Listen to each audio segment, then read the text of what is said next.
আসসালামু আলাইকুম। আবারও হাজির হলাম নতুন আরেকটা টিউটোরিয়াল ভিডিও নিয়ে। তো আজকে আমি তৈরি করে দেখাবো অরেঞ্জ কেক কিভাবে তৈরি করতে হয়।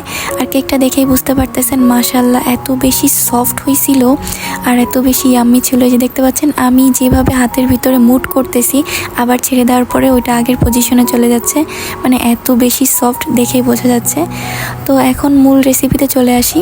তো প্রথমে আমি এখানে 1 কাপ ময়দা নিয়েছি, আর অবশ্যই ময়দাই নিতে হবে, আটায় হবে না। দেন তারপরে আমি এখানে 1 টিস্পুন বেকিং পাউডার দিয়ে দিয়েছি, তারপরে সামান্য একটু লবণ দিয়েছি। এখন এটাকে আমি খুব ভালো করে চেলে নিব।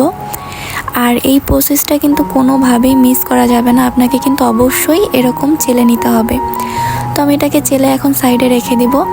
দেন হচ্ছে আমি এখানে 3টা ডিমের সাদা অংশ আর কুসুম আলাদা করে নিয়েছি।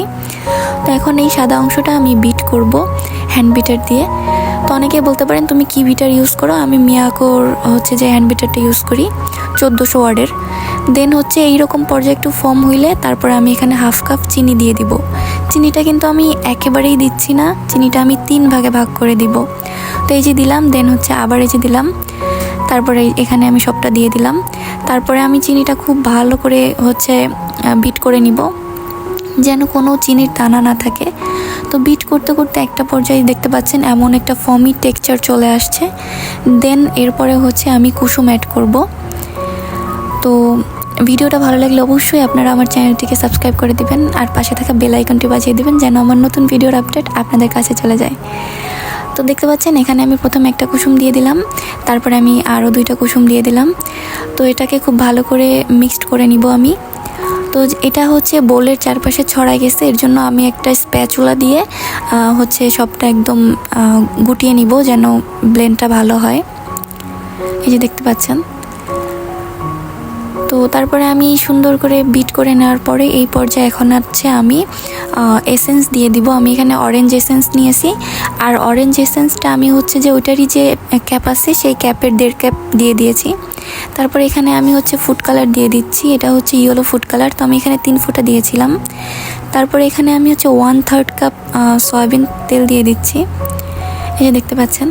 তো আরেকটা টিপস আপনাদেরকে শেয়ার করি, সেটা হচ্ছে তেল দেওয়ার পরে খুব বেশিক্ষণ বিট করবেন না, সর্বোচ্চ 30 থেকে 40 সেকেন্ড বিট করতে পারেন, এর কম বিট করলেও ভালো। আর তেলটা সবসময় লাস্ট মোমেন্টে ইউজ করার চেষ্টা করবেন, তার কারণ হচ্ছে তেল দেওয়ার পরে অনেক বেশি বিট করলে কেকটা ফুলে যাওয়ার পরেও আবার হচ্ছে দেবে যায়, মানে হচ্ছে অনেক সময় হয় কি দেখবেন কেক ফুলে গেছে সুন্দর, কিন্তু চুলা থেকে নামানোর পরে একদম বসে যায়, এটা হবে না। তেল দেওয়ার পরে অল্প বিট করলে এটা হবে না।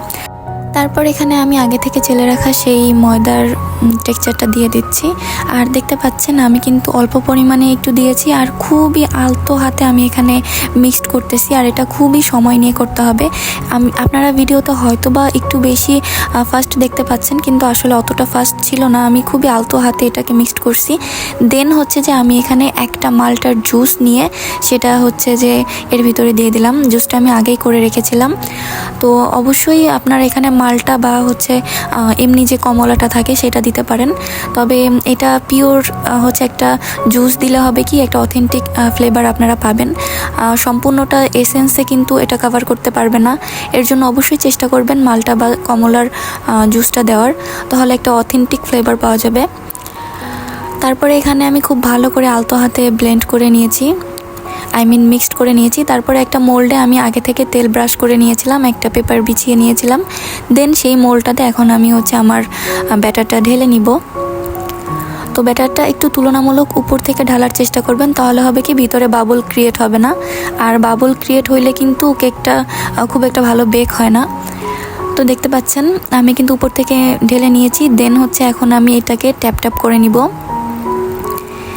এই যে এইভাবে আমি এখন এটাকে ট্যাপ ট্যাপ করে নিব, যেন কোনো ধরনের কোনো বাবল থাকলেও সেটা হচ্ছে উবে যায়।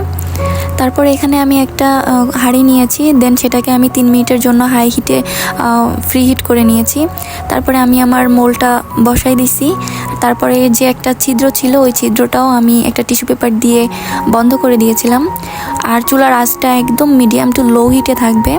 তো পাক্কা 35 মিনিট পরে আমার কেকটা হয়ে গেছে একদম, আমি টাইমটাও বলে দিচ্ছি, 35 মিনিট লেগেছিল আমার। আর কেকটা আমি একটা টুথপিক দিয়ে দেখলাম যে না হয়ে গেছে, দেন তারপরে যে নামাই নিছি। আর দেখেই বুঝতে পারতেছেন কতটা সফট হয়েছে। আমি যেভাবেই রাখি না কেন এটা কিন্তু আগের পজিশনে চলে যাচ্ছে, তার মানে এটা একটা পারফেক্ট স্পঞ্জ কেক হয়েছে। তারপর এটাকে আমি এখন পিস পিস করে কেটে নিব। তো আপনারা চাইলে এই কেকটাই কিন্তু সুন্দর করে ডেকোরেশন করতে পারবেন হুইপ ক্রিম দিয়ে।